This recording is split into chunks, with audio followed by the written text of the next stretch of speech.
Good evening and welcome to this evening's Cabinet meeting on Tuesday, the 21st of November. So we are not expecting a fire alarm today, and in the event of an evacuation you will hear a recorded message requesting you to evacuate the building. Please leave by the nearest exit and the Riviera Centre staff will assist you. Once outside, please assemble in front of the tennis courts to the seaward side of the building. Could I please ask if you would ensure that all mobile phones and electronic devices are on silent. I'll pass you across to the clerk who will tell you how this meeting will now run. Thank you, Chair. Please note that we are operating hybrid meeting arrangements with officers and councillors who are not members of the Cabinet having the option to join the meeting via Zoom, and we are also live streaming this meeting via the Council's YouTube channel to encourage more people to engage in our public meetings. Please can I remind everyone to use their microphones when speaking and turn them off when finished. Please can attendees present in person refrain from watching the live stream or joining the Zoom link, as this will cause interference for our viewers. Anyone attending the meeting remotely must use their raise hand function when they wish to speak and to declare any interest at the appropriate time. As this is a trial, if anyone attending the meeting remotely loses connection, the meeting will continue and you will have the option to follow the meeting via the YouTube live stream. Thank you very much, Chair. Thank you very much. So if I can start off with two announcements, please. And that is that item 7 on this evening's agenda, the housing strategy 2023 to 2030, will not be debated at this evening's Cabinet meeting, as item 7 will not be discussed tonight. And I just wish to announce also that earlier on this morning we were able to announce the names of our regeneration partners in the Town Hall, and they are Wilmot Dixon and Milligan. We announced here and made a decision at the Cabinet about a month ago that we would take those regeneration partners forward. At that time we were unable to announce the names. This evening we announced the names, as I say, of Wilmot Dixon and Milligan, and hopefully at the next council meeting we're going to be able to, Cabinet meeting, we will be able to announce the schemes that will be coming forward first. So at the moment we're still working on some commercially sensitive data. Once we have that all resolved, we'll then be able to announce the schemes that will be coming forward in phase 1. However, the programme will be from the town deal in Torquay, which Torbay Council in 2020 received £21.9 million from government, and Future High Streets in Paignton, where we received £13.36 million from government. So first phase is those schemes are designed to help reshape the town centre, to help improve our public realm, to increase town centre living, to reduce the number of empty shops in our towns, and also improve the connectivity of our town centres. Thank you. So we move straight into the meeting with apologies, please. Chair, we've received an apology for Councillor Tranter. Thank you very much indeed. Move into minutes to confirm as a correct record the minutes of the Cabinet on the 17th of October. I'm happy to propose those from the Chair, and seconded by... Very happy to second, Mr. Chairman. Thank you very much. All those in favour, please indicate. Unanimous, Chair. Thank you indeed. Move on to item 3, disclosure of interests. If there is any member that has a pecuniary or a non-pecuniary interest, could you please raise your hand now? None declared. Thank you. Item 4, delighted to tell you that we have no urgent items this evening. So we're going to move straight into item 6, which is our Community and Corporate Plan 2023 to 2043. Yes, indeed, you did hear that correct. A 20-year community and corporate plan. So delighted to propose this particular item. So this one has been out for consultation. The report is back with us on the consultation. Not surprisingly, lots and lots of positive responses through the consultation period piece of work that we did.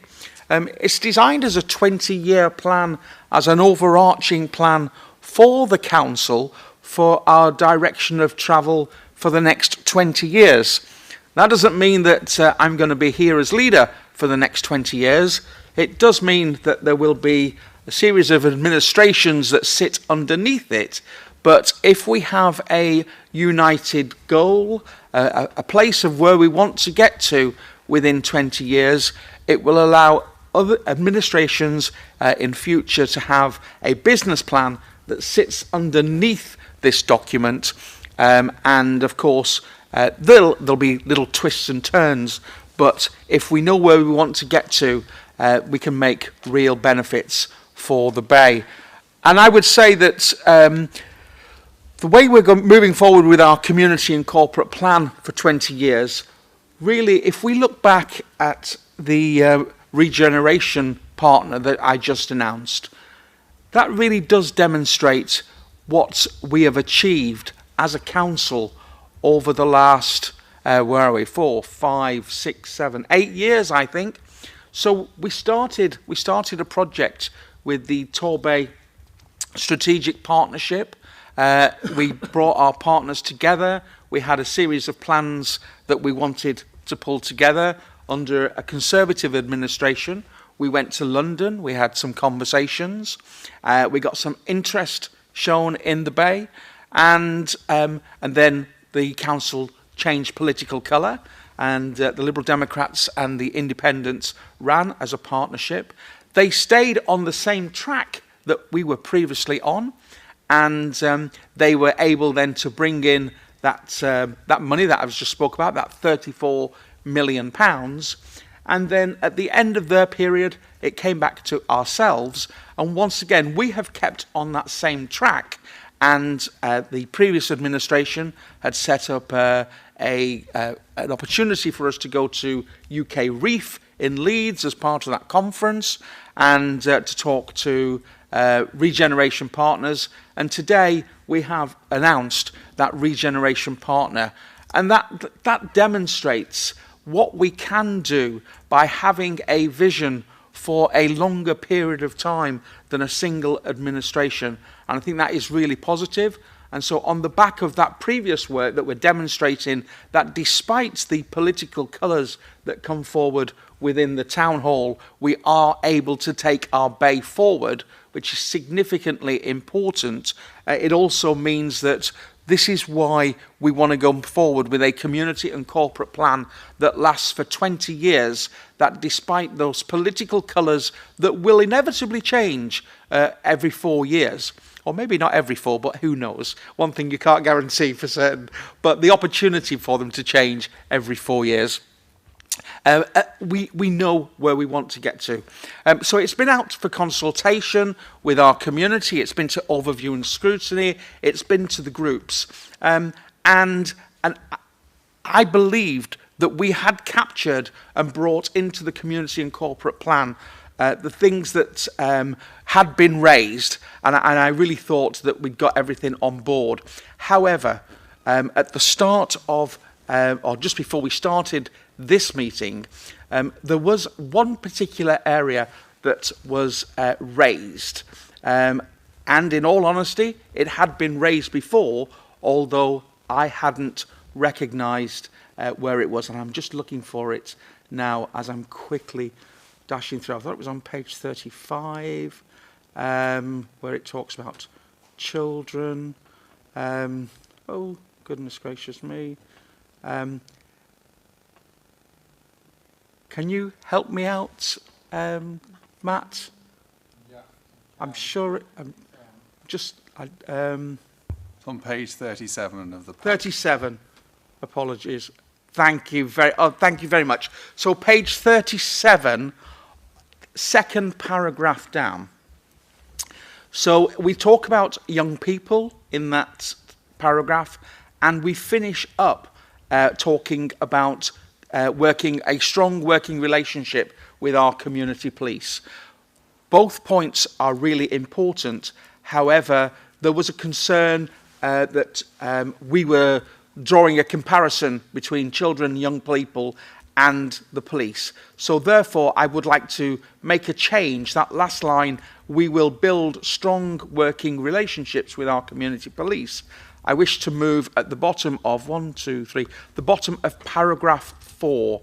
So the bottom of paragraph 4 will now read, we will minimise barriers for community service delivery whilst maintaining our duty of care and legal requirements while building strong working relationships with our community police. So it's just a slight tweak of where we've moved one sentence and moved it down into a different place. And I think that hopefully, we'll soon find out, I think that will hopefully then address some concerns that were raised. So I don't wish to spend a long time on this evening. We have already spent considerable time on the community and corporate plan. It is coming to council on the 7th of December when we'll discuss it again, but this is for the Cabinet to finalise this document, and at that particular point I will hold it there and invite my seconder, Councillor Lewis, to comment. Thank you very much, Mr. Chairman. And I would just like to highlight the fact that it is a plan for a long period of time, and hopefully we'll get full cross-party support going forward. And as you quite rightly say, it will be coming to the council, and as I say, I hope we get full council support. Thank you. I'm happy to second. Thank you very much. Any questions, any debate around the table? Councillor Bye. I would just like to express my thanks and appreciation for all those who worked so very hard to get us to where we are today with this community and corporate plan. As lead member for Children's Services, I'm very pleased indeed to see how much emphasis there is on children and young people, building opportunities for them, and delighted that what you've just read out, I appreciate it's just been slightly refined, but Torbay will be recognised as a child-friendly place. I'm really, really pleased to see that there. So this will get my support. Thank you, Mr. Chairman. Thank you very much indeed. Moving outside of the Cabinet table, any comments or anybody like to speak on this one? Councillor Darling.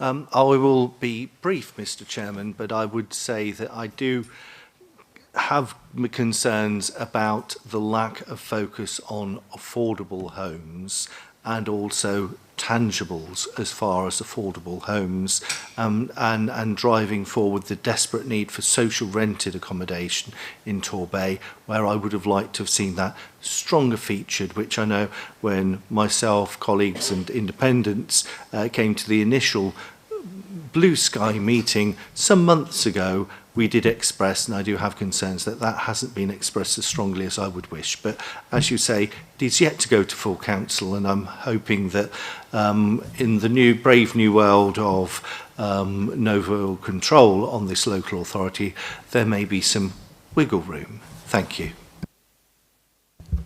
Thank you, Councillor Darling. Anybody else? Any other councillors? Okay, in which case I will move to the vote. Just before I do move to the vote, we'll just remind you that the council, the decision will be that the council be recommended to approve the community and corporate plan 2023 to 2043, subject to the following amendment, where the sentence, we will build strong working relationships with our community police under the community and people theme, will be moved to the bottom of the summary section of the community and people theme. All those in favour, please indicate. Unanimous, Chair. Thank you very much indeed. And as I say, that will be on its way to council. I've already announced that item 7 will not be discussed this evening, so we will move on to item 8, which is the resource and waste management strategy. Councillor Billings. Thank you, Mr. Chairman.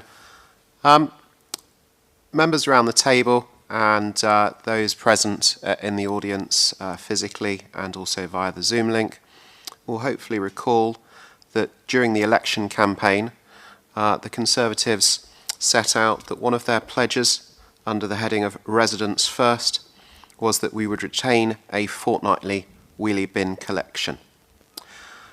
The papers that you will see as the additional information set out in a short report from pages 21 through to 25 contain within them a substantive part which is at the bottom of page 21 and the top of page 22. And the key point in this is shown in the red text, and it is to affirm that the Council will be acting in accordance with that manifesto commitment by retaining a fortnightly residual waste collection.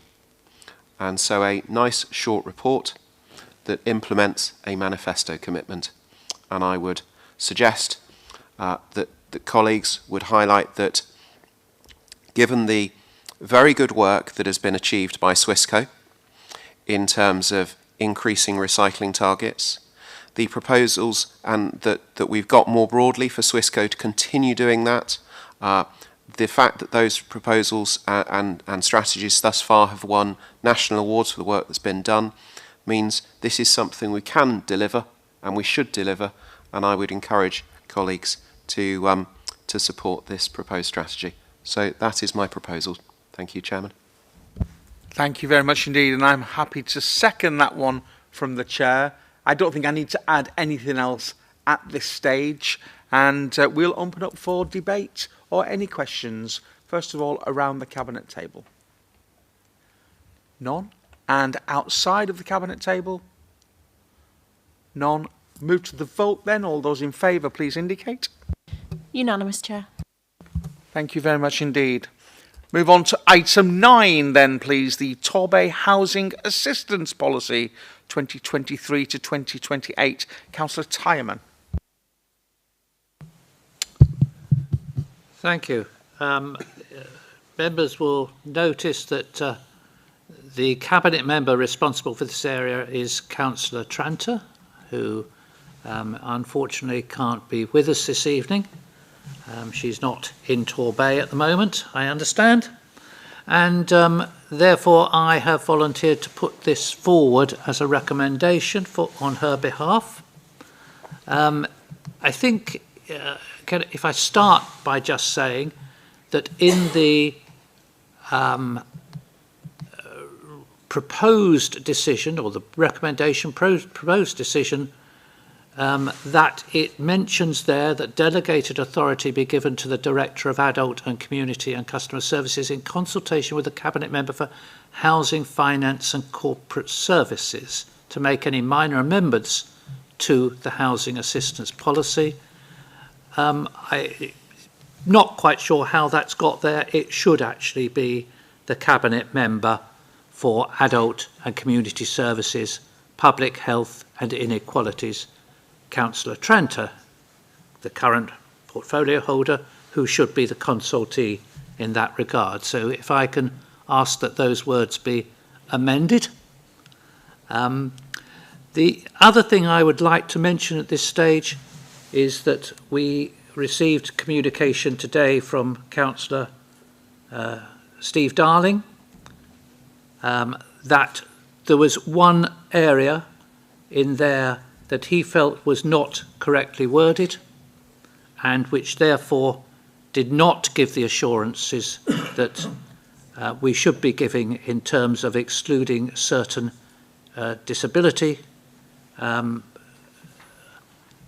grants is the wrong word, disability payments. If I can, we have discussed that with Jo Williams, and she's discussed it with the team. There was no intention to exclude any payments from that, and under the delegated authority that we are going to be accepting, if that's accepted, she would have the ability to make that minor change and has agreed that we will do that in consultation with what will be Councillor Tranter following this meeting, and has also said that she will let Councillor Darling let you know the exact wording that's going to be used in there to meet your requirement. I'm not sure whether it will be exactly what you put forward, but I'm going to leave that to Joe Williams to settle on. So thank you for bringing that to our attention. It was there was no intention of leaving something out. We'll do that. Apart from that, this is quite a long, complex document in covering all different aspects. I don't pretend to be an expert on many of the areas in that, but it seems to me to be quite a detailed explanation, has got down into a policy now, what was normal practice, but probably had not been articulated in a way that was as transparent and as open as it now is sitting within the policy. On that basis, I think that I would just open it up to whether there are any other questions. And I think in many of those, as this isn't my portfolio, I would be passing them over to Joe to answer, because they'd probably be too technical for me. But we will, between us, we will try and cope with any questions. Thank you, Councillor Timon. Councillor Lewis, I understand that you're seconding. Thank you very much, Mr. Chairman. Very happy to second this proposal, and any difficult questions, I'm sure Joe Williams will take them. Thank you, Chairman. Thank you very much. Any questions, debate around the table, please? Thank you, Councillor Bye. Yes, Mr. Chairman, I'm very pleased to support this. It's all about enabling people to live independently, and particular reference within the documents for children. So very, very pleased indeed that this will be a great opportunity for children and young people with disabilities or particular needs to live independently, and introduces some flexibility, given that the previous ceiling on conversions and alterations of properties in the current environment is not realistic. So to enable that flexibility, something that I very much welcome. So a good paper, and I'm not going to answer any tricky questions, I never do, but you just have to ignore them. But there we go, it's a good paper, I'll support it. Thank you. And moving outside of the Cabinet, Councillor Darling.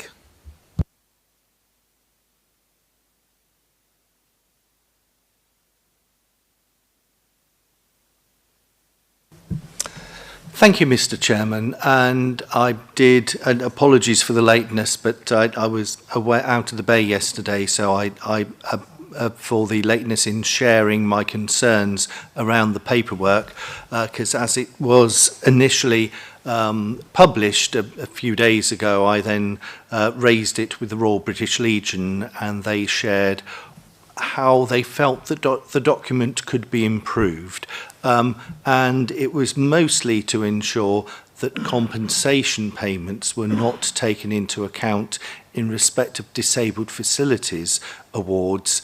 And so I take heart from what Councillor Tyerman has alluded to, and I will look forward to the record of decision, assuming that this goes through tonight, with some hopefully reassuring words, as we've been through the block already in respect of a call in the past regarding the Royal British Legion's campaign for such compensation payments to be disregarded. So if the decision's able to allude to that, I'd be extremely grateful. Thank you. Thank you indeed, Councillor Darling. Councillor Long.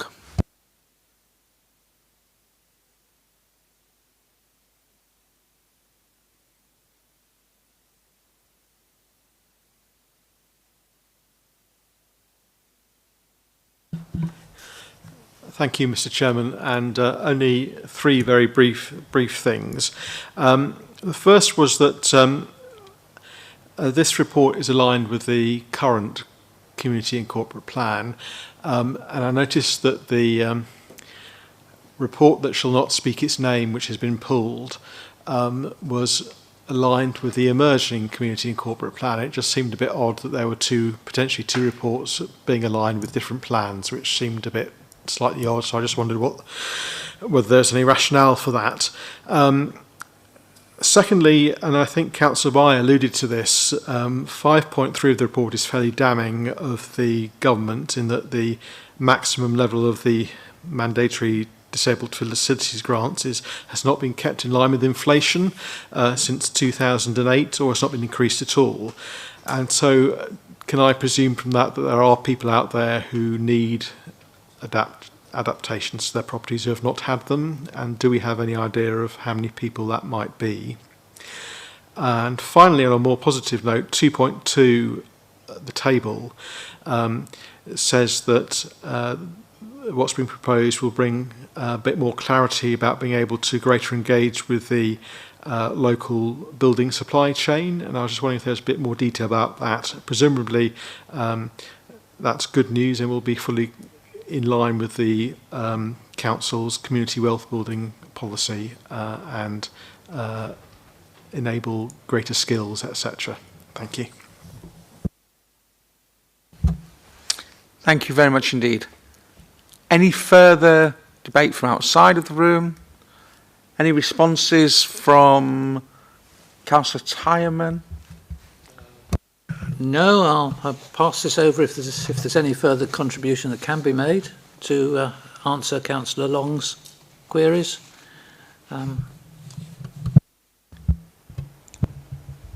I'll have to get back to Councillor Long on how many people are waiting for DFGs. I'm not aware that we've got a significant wait for this. I'm not aware that there are significant numbers of people waiting that haven't been awarded.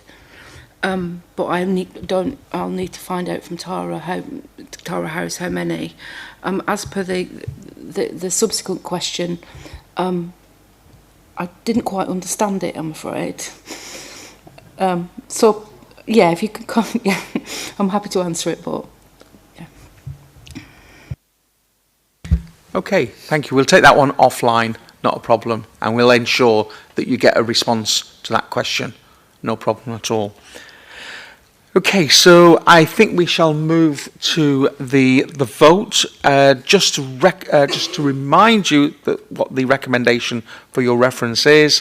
One, that the Housing Assistance Policy 2023-2028 as set out in Appendix 1 to the submitted report be approved. And 2, that delegated authority be given to the Director of Adult and Community and Customer Services in consultation with the Cabinet Member for Communities, there we go, to make any minor amendments to the Housing Assistance Policy, as we just mentioned earlier. So that will be the decision or the recommendation on the table, which will allow some additional work to be done on that particular issue that was raised at late notice regarding particularly the DFG and the other armed forces benefits that were mentioned previously. Okay, so all those in favour, please indicate. Unanimous, Chair. Thank you very much indeed. Okay, we move on to item 10, one of my favourite words. It's the Licensing Act 2003. I can't even say it. 2003. 2003. The Cumulative Impact Assessment. At least everyone can have a laugh in the room. Okay, Councillor Lewis to propose. Thank you very much, Mr. Chairman. It is about the What it's called? You got me going, eh? Cumulative Impact Area, commonly known as the CIA. And the CIA is the potential impact that a significant of licensing premises in one area can have based on the following 4 licensing objectives: the prevention of crime and disorder, prevention of public nuisance, public safety, and the protection of children from harm. There are currently 2 designated areas, the Strand and Castle Circus in Torquay. Within the report is the police report giving it a firm recommendation that the areas should remain as they are and continue. Consultation took place. It came here before it went out for consultation. Consultation took place between August and October with stakeholders, premises holders and others.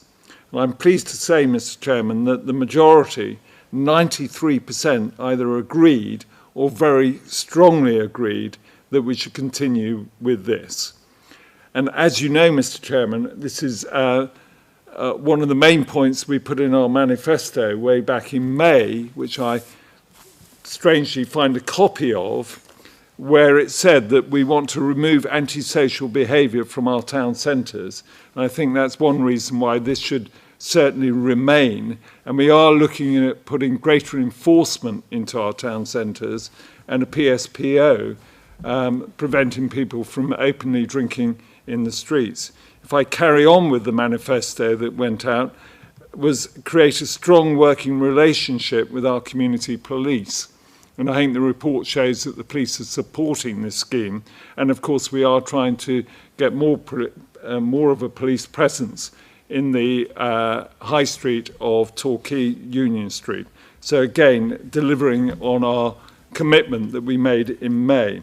And finally, out of our manifesto, we did put that an outreach team to provide immediate support for the homeless. And I think that is vital. You can have all the enforcement, you can have a CIA area, but what we must do is try and find a solution and help those most in need, those homeless. So I'm very pleased that this has come before us.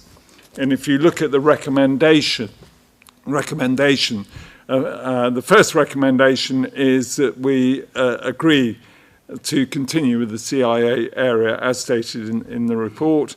And the other one is that we delegate this down to the licensing committee in future because they're best placed to do it. So I hope that everyone will support the recommendations on page 103, item 3 recommendations. Thank you very much, Mr. Chairman. Thank you, Councillor Lewis. And Councillor Bye, I understand you're going to second. Thank you, Mr. Chairman. I'm absolutely delighted to second this. And I think the important thing is to note that the police are asking us to continue. So there's been very extensive consultation and the police are very much supporting the continuation of our 2 cumulative impact assessment areas. What is interesting to note, you referred, Councillor Lewis, to the 93% who agreed or strongly agreed that the CIA should continue to cover the Castle Circus area. It's interesting, it's a slightly lower, 81% response for saying the same for the Strand area. And I reflect, I enjoy the town, and I enjoy going out, and I enjoy a drink and so on, that over recent years, I would say the Harbour area and the Strand area, that part of town is much, much calmer. And there actually has been a movement towards more eating establishments rather than drinking establishments and the closure of some of the largest nightclubs. So the scene is actually very different. So it may be in the future that we actually might not need to have this policy for the Strand and Harbour area, that we work towards a much more family-friendly environment. So that's something to look forward to. Maybe the regeneration of the Strand and what follows will assist in that change. The second thing that rather amused me is in the police report, they are highlighting Sunday night as being the night of all nights in terms of crime, and that's what their report states.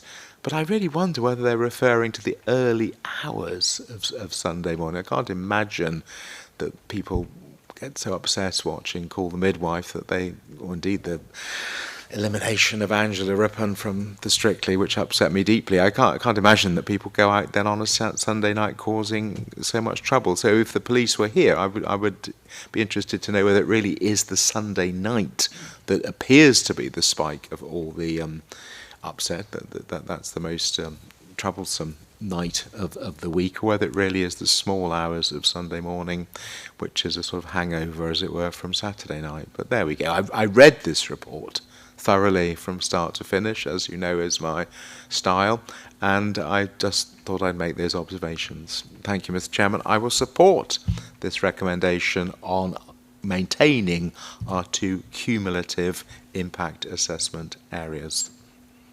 Impact. areas. Thank you very much indeed, Councillor By. CIA is a get out quite easily. Any debate or questions around the table? From outside of the table, Councillor Darling.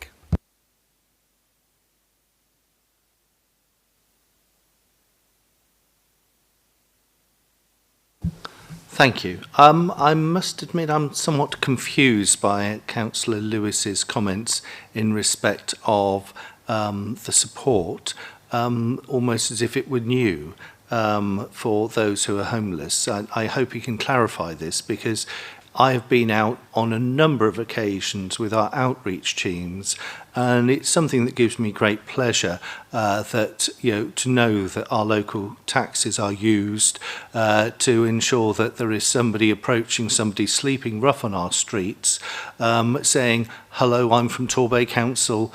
I'm here to help you. Would you like a drink? Or I've got some food if you need it." I just find it extremely confusing what Councillor Lewis was saying, and I will no doubt listen back and perhaps challenge in due course on what he stated earlier on. Thank you.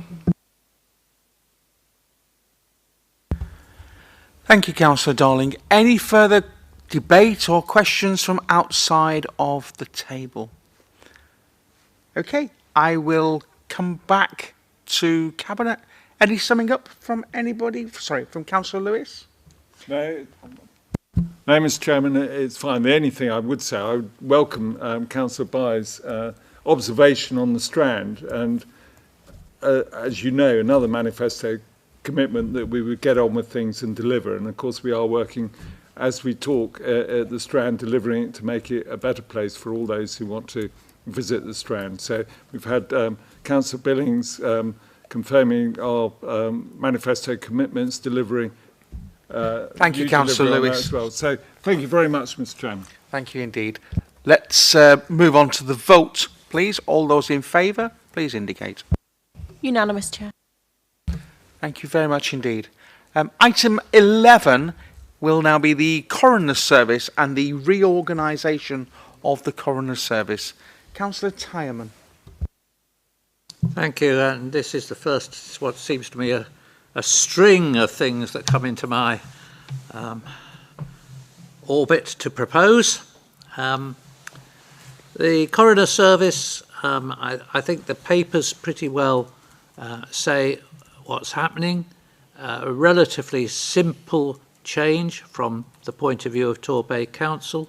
We have been working in partnership with Devon to provide a coroner service for a few years, and this proposal is that we join together the, sorry, did I say we've been working with Devon? I meant Plymouth.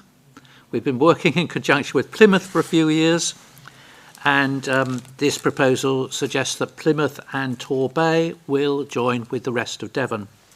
It's been policy for some while that the number of coroner services across the whole of the United Kingdom be reduced, and it's been suggested that when coroners retire, that's a good opportunity to reassess whether such amalgamation can take place, and that's been the catalyst for this particular review and this particular proposal. From the point of view of residents of Torbay, I believe there's only one relatively minor but nevertheless useful change that comes about, and that is there will be opportunities to for residents to access the service and at both Exeter and Plymouth, compared with just Plymouth in the past. As we know, with our public transport, moving to Exeter is often more convenient than moving to Plymouth, so that could be a benefit to some people. In terms of the public, I think that's the only difference they will see. In terms of the council, Torbay Council, the only requirement to this, and it appears to be that it's not an issue is that this should cost no more than the existing service has and will cost. So on that basis, I'm very happy to put forward this fairly non-consequential change. Thank you, Councillor Timon. Councillor Billings. Yes, thank you, Chairman. I think Councillor Timon summed it up precisely in his concluding sentence where he said this non-consequential change. This, I don't think, is a contentious matter, and I would endorse the points made by Councillor Timon and second the proposal. Thanks, Chairman. Thank you. Debate, questions round the table, outside of the table. If you'd like to join us, thank you, Kelly. My apologies. Councillor Holmes. Harvey, my apologies. My apologies. Thank you. Just a quick query, if I can, and it comes to the recommendations 3.1 and 3.2. That it talks about the merger being approved to the extent that the proposed changes are cost efficient and don't result in any increased cost to the authority. And 3.2 refers to the delegated authority to the director of the service. Councillor Billings and Councillor Timon just both referenced the inconsequential nature of this change. But what happens if it becomes consequential? We know that historically, amalgamating the service with Plymouth, we incurred a larger cost.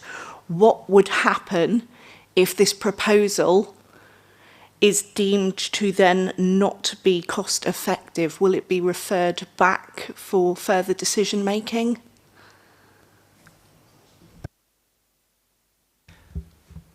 I have an answer for you, but of course, but I will pass to Councillor Timon, who I hope gives a similar answer to me. Otherwise, I'll give you mine in a moment. My understanding is that significant discussions have taken place, and we're fairly certain that there will be no additional cost. Therefore, I think it's highly unlikely that it would need to come back unless something unforeseen turns up. I think we will have to deal with that if something unforeseen turns up at the time, but there's nothing predicted to cause an increase in cost. Thank you. And the only thing I would add to that, Councillor Harvey, got it right this time, my apologies. The only thing I would add to that is this decision clearly states it is where it is. It's based on the knowledge that we have, and if things are very different, it would fall outside of this decision. So a new decision would have to be made, had to be taken, if we find ourselves in a different position from where we expect to find ourselves after we've made it. Hope that helps. Thank you. Thank you very much indeed. Councillor Billings. And I'd just say, Councillor Harvey, that was why I referred to it being inconsequential. It's the delegated authority only goes so far, and that's the stopping point where it would cost any further. Thank you. Thank you, Mr. Chairman. Thank you. Thank you for clarifying. Thank you. Councillor Darling.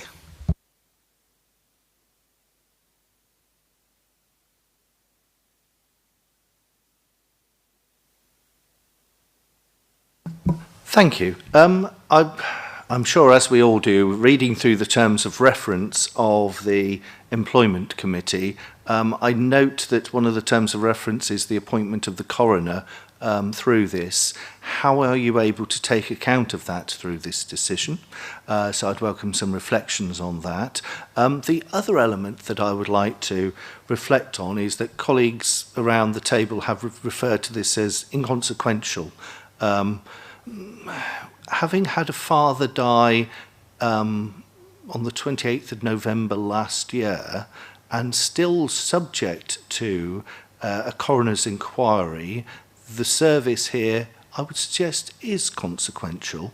And I'm disappointed that we haven't used this as an opportunity to look at the performance of this service and how timely they undertake such services to the public, because for such an inquiry to remain outstanding effectively a year after the death of the individual, and that uncertainty for families as to the death of that individual and whether it could have been avoided is far from inconsequential.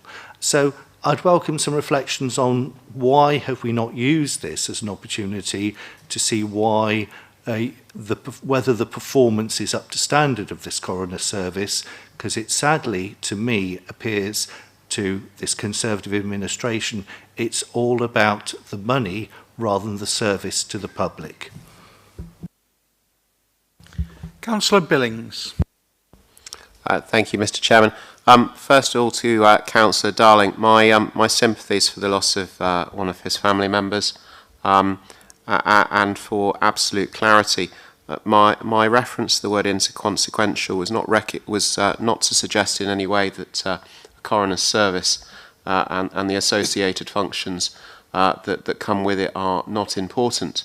My reference was to the change being made within the service provision. And so, Councillor Darling, it's clearly an incredibly important service. We'll all probably need it at some point. But the change of itself was inconsequential. And that was clear. That was my reference. You make a sensible point, I'm sure, in relation to the opportunities to evaluate the service provision and the opportunities to consider whether it's as good as it could be. I would suggest, given the fact that there is a reorganisation proposed, and that's the very purpose of the item, that trying to do that at the same time whilst trying to run through the complexities about that is probably not the best time. If I think about it from my career background, which would have been mergers and acquisitions of large corporates, you wouldn't try and integrate one business with another whilst at the same time trying to look internally within those businesses about the best way of delivering things. You'd first of all embed the two together and then do it. And I don't think that local authorities would want to do anything different to what's already established and working practice in the commercial sector. And I would suggest you raise an extremely good point, and that's something that hopefully officers can look at in due course. That would be my comment back, Mr. Chairman, on that point. Thank you. Thank you very much indeed. I'd like to go across to Mr. Ferkel of K, who maybe could just run us through the question regarding the appointment situation that was raised over the coroner. Thank you. Yeah, certainly, Mr. Chairman. So this paper just deals with the merger. We currently have an interim coroner. The appointment of our coroner is a matter for Employment Committee and Council. So when we get to the stage of appointing that coroner, that will go through another due process, which is unrelated to this merger. Thank you very much for that clarification, and I hope that helps Councillor Darling. Okay, in which case I think we will now move to the vote. All those in favour, please indicate. Unanimous, Chair. Thank you very much indeed. Move on to item 12, if we may, which is the Revenue and Capital Budget Monitoring Quarter 2. Councillor Tyerman. Thank you. Let me just scroll down.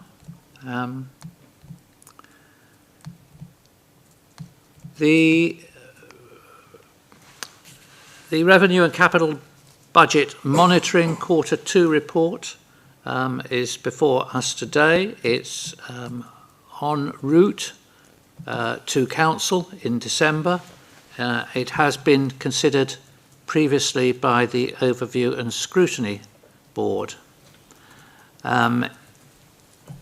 As with these reports every time, to a large extent, the revenue part of the report is a statement of fact in terms of what has happened over the 6-month period, allied to what is forecast to happen in the coming 6 months, or the coming 6 months from the date of the report.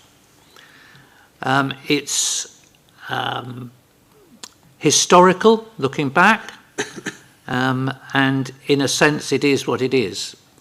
This report is showing a position that is very slightly improved on the position that was being shown in Q1, but still shows a shortfall for the year, which officers are aware of and are seeking to address to bring us back into balance by the end of the financial year. The areas of which are showing overspend are very much allied to the ones that were showing overspend in the previous report, and in fact there is a lot of correlation between the overspends we're seeing now and overspends that were showing up in last year's final outturn report. The other element within these reports is always the expression of where we are on capital, and as was done in the last report, we have for this period just shown the additional elements of capital pending a full review which will emerge within the budget coming forward in a few weeks. It feels like a few weeks' time, a couple of months' time. In this regard, we've seen, in this thing, we see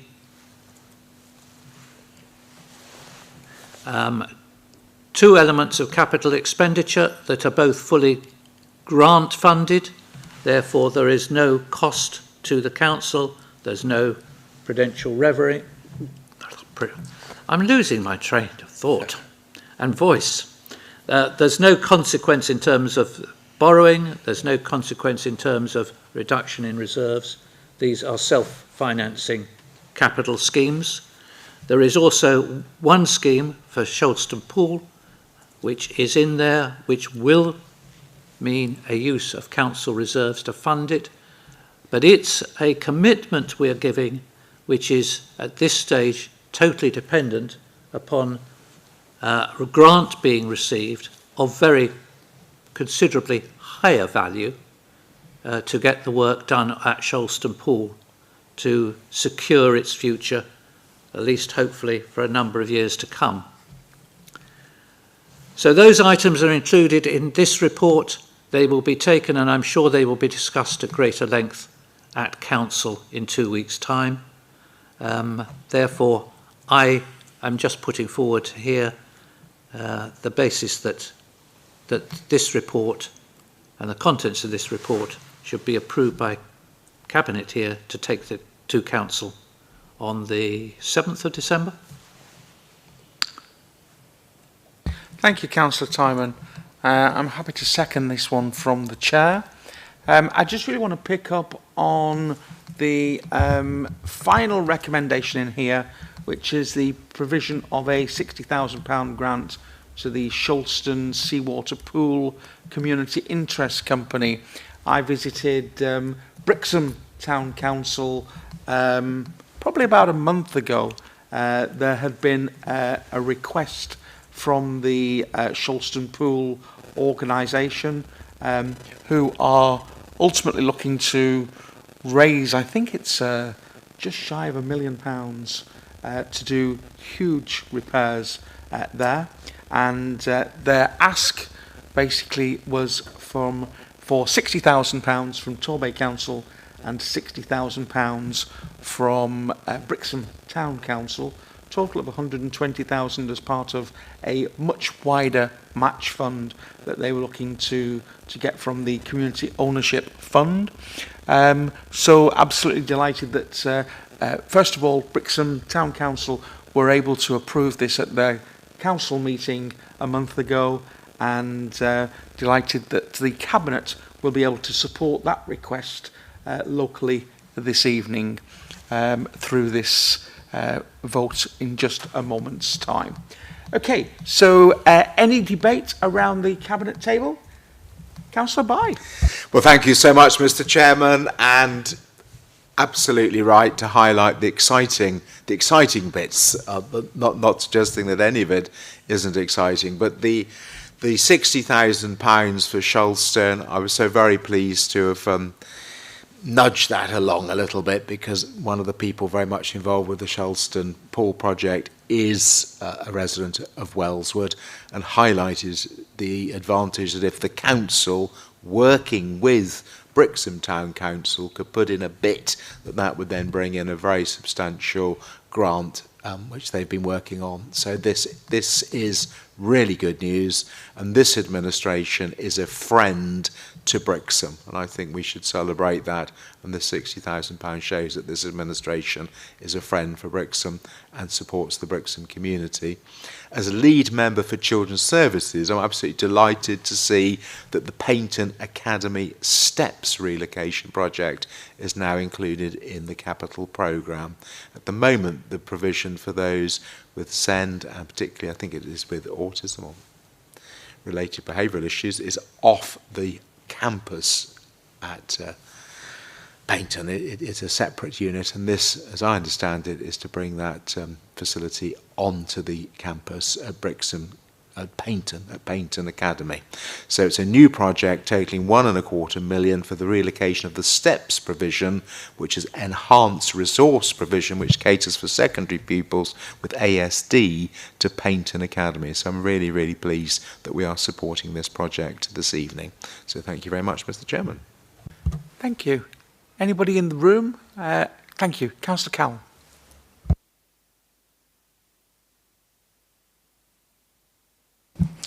Thank you, Chair, and I'm delighted to hear Councillor By's continued commitment to Brixham following the previous 4 years of commitment to Brixham. Prior to that, Brixham was somewhat neglected in the bad old days of the mayoral system. In terms of the report before us tonight, and I'm just reiterating on public record, my absolute concern that I expressed at overview and scrutiny, that the capital element of this is so sparse. I think it's inappropriate, and it doesn't help inform members or the public where our capital programme sits. I recognise that there's a review and it's coming forward as proposals as part of the budget, but as Councillor Timon rightly says, the outturn report is precisely that. It looks back at what has happened and what the current positions are. This report keeps us in the dark, and it's unacceptable. And I know that this point is being picked up, and hopefully for the Q3 outturn report, we will see a much better presentation of the capital position, both historic and predicted. Thank you, Chair. Thank you very much. I will just move to our virtual room, because we do have a lot of people in our virtual room. Just to remind you that if you do want to engage with us, you just need to raise your hand, and we're happy to let you in on the virtual room. Seeing no hands there at the moment. And so go back to Councillor Timon to sum up. My apologies. Yeah. Councillor By. I don't want to prolong the agony, and I appreciate things are a little bit sensitive, but Councillor Cowell had a go at the mayor, the mayoral times, as it were, and neglected Brixham. But during my period of office, we actually got all the new fish quay and workplace completed. That I remember opening with the Princess Royal in 2011. Prior to that, there was a danger, because the facilities are unsafe, that we'd simply lose the fishing industry, but all go down to Plymouth. So we got the new fish quay and the workplaces, and it's gone from strength to strength. Fantastic news with the levelling up this week that there'll be further investment there, but that was the first stage of bringing that back. Investment in the indoor pool, which I remember very significant sum from this council, did very well there. The Sea Change project at Bury Head, and we had the AstraZeneca project, which I supported. It was there for the topping out at Freshwater Oxon Cove. So I think, the marketplace, indeed the investment there, which has been a catalyst for the regeneration of the harbour side, the eating house sort of side of things in Brixham. So Brixham did well. Brixham did very well, and I want Brixham to carry on doing well, and we want to hear the voice of Brixham. Thank you. Thank you, Councillor By. Councillor Timon, anything further to add? Yes, please. I will just add one aspect, and that's, I recall I was asked at the overview and scrutiny whether there were concerns about this overspend, and I think it's just worth noting or mentioning to colleagues here around the table here that having an overspend at this time of year seems to be quite normal for Torbay Council, and I have reasonable confidence, though I cannot give any guarantees, of course, that that can be pulled back, and I think that working with officers, we believe that this level of overspend is not causing us concern, and we need to be vigilant, as always, but I feel quite comfortable on the revenue side. I understand Councillor Cowell's concerned over the position on capital. I think both our relatively new Director of Finance and myself found quite a lot of difficulty in understanding how the capital programme had been presented in the past, and to be fair, that's not something that I'm just pointing at the last administration, because I think it's always been confusing, and I think it's quite important to not carrying on producing information that we believe is flawed, and therefore I think it's actually important to get this straight. I understand your concerns, but I think we are aiming to try and get to the right place in the future, and I hope you'll be satisfied with what you see when that happens. If I can therefore just say, if I just repeat the recommendations as specified in section 2 of the report. Thank you very much indeed, Councillor Timon. So all those in favour, please indicate. Unanimous, Chair. Thank you. We're going to stay with Councillor Timon as we move on to item 13, fuel and electric charging cards.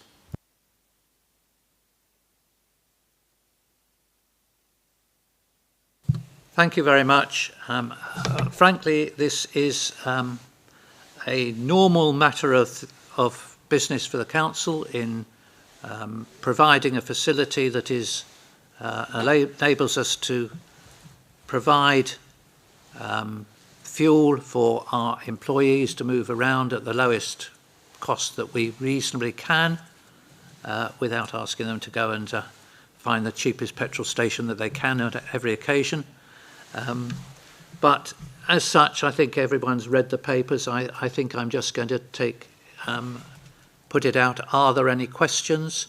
And after there are, questions are dealt with, I'll then just repeat the recommendations. Thank you very much indeed, Councillor Timon. We do need to get a seconder before we can ask any questions. And as I'm chairing the meeting, we'll go to Councillor Byte to second.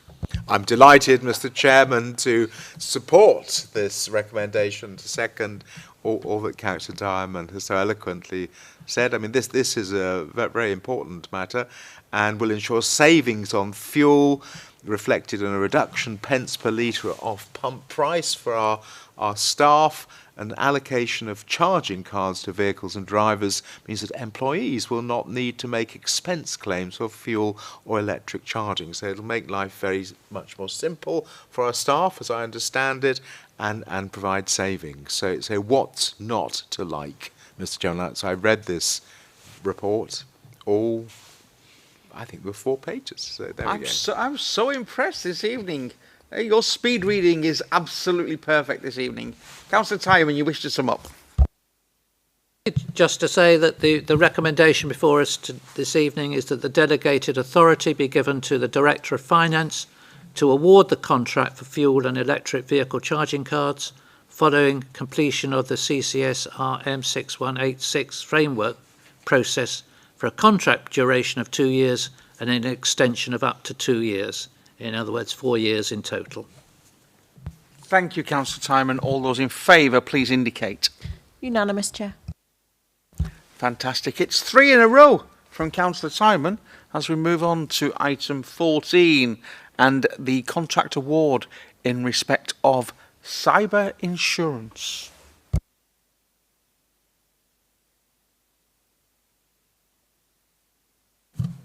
Thank you. Yes, maybe 3 in a row. There's more to come. But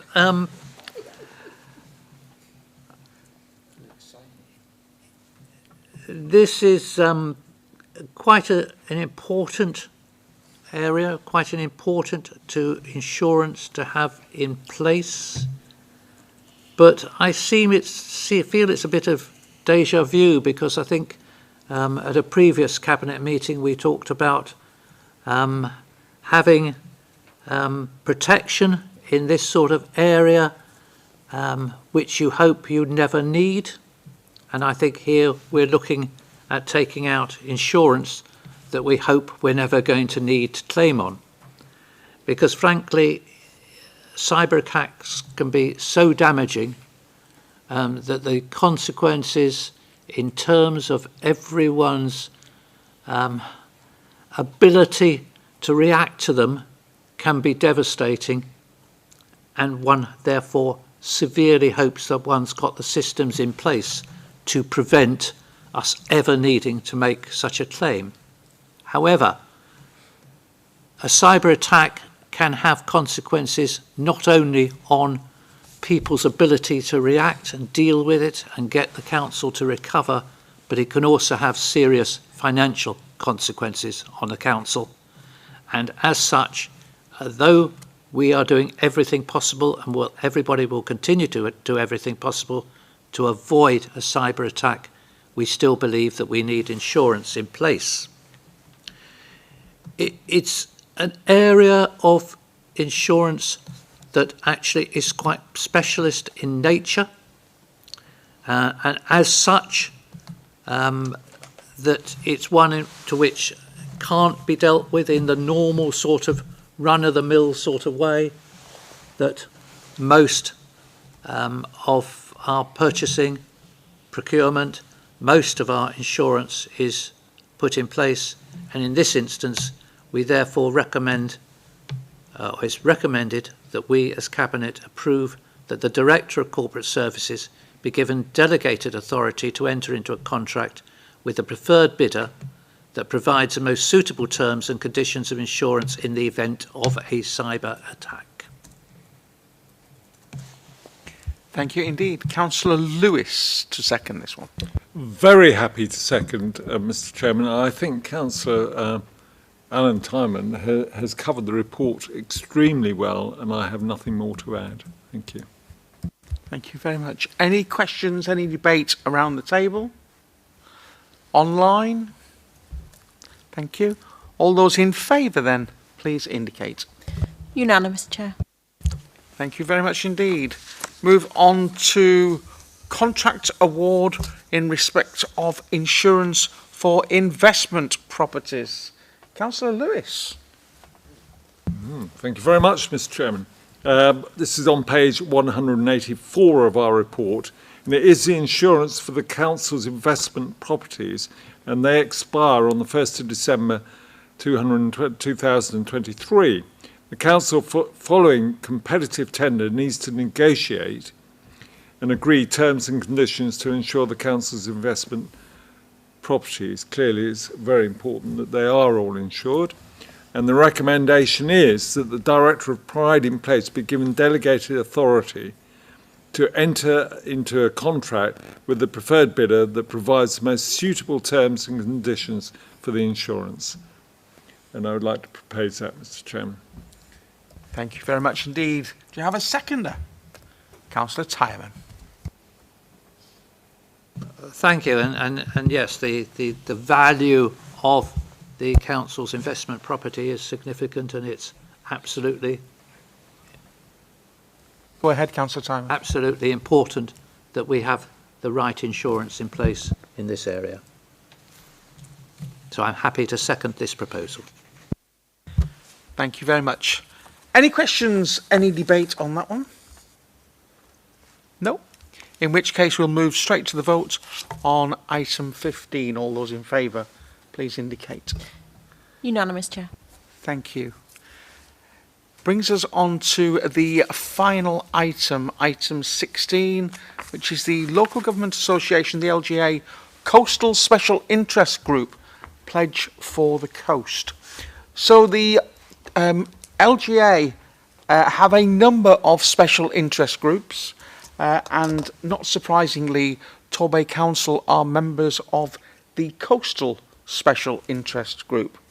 And at the moment, the LGA are running a campaign across the whole of the country to raise awareness about how important our coast is.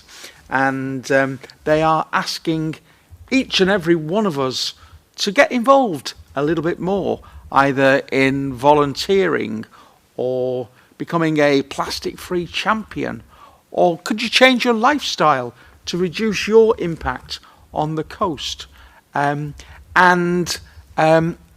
thought it would be wonderful for Torbay, who is a part of the Coastal Special Interest Group, to actually pledge to actually join and sign up. It's very simple. If you have a look for the LGA Coastal website and then search for Pledge for the Coast, you'll be able to sign up individually or as an organisation. So we're asking that the Cabinet sign up for that pledge, and we call for a dedicated minister for the coast.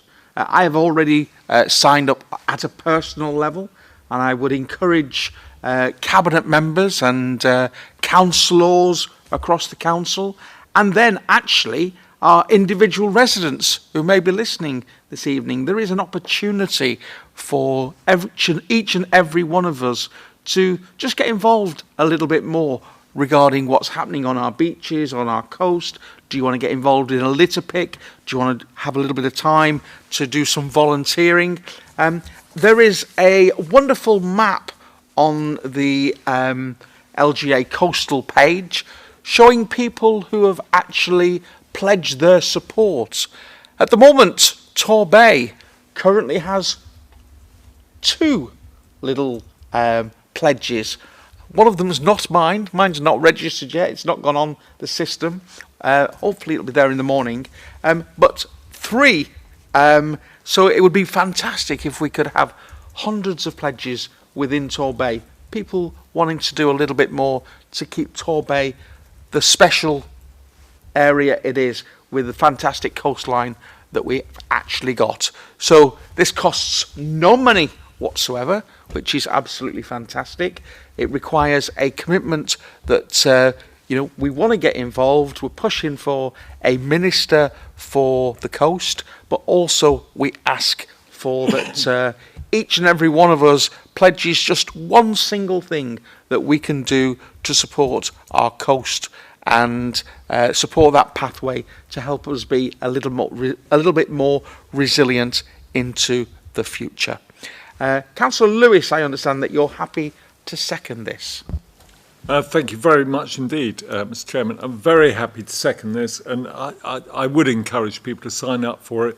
We are a coastal resort, we're a tourist resort, and the more people who register on, let's try and beat the Blackpools, the Skegness's of this world, and have more ticks than anyone else. And happy to second. Fantastic, and I look forward to your pledge appearing in the coming days. I'll point you towards the website if you need help. Okay, so there we go. Any questions on this one? Any debate on it at all? No, in which case we will move straight to the vote. All those in favour, please indicate. Unanimous, Chair. Thank you very much indeed. And at 19:13 on the 21st of November, the meeting is closed. Thank you very much indeed. Good evening.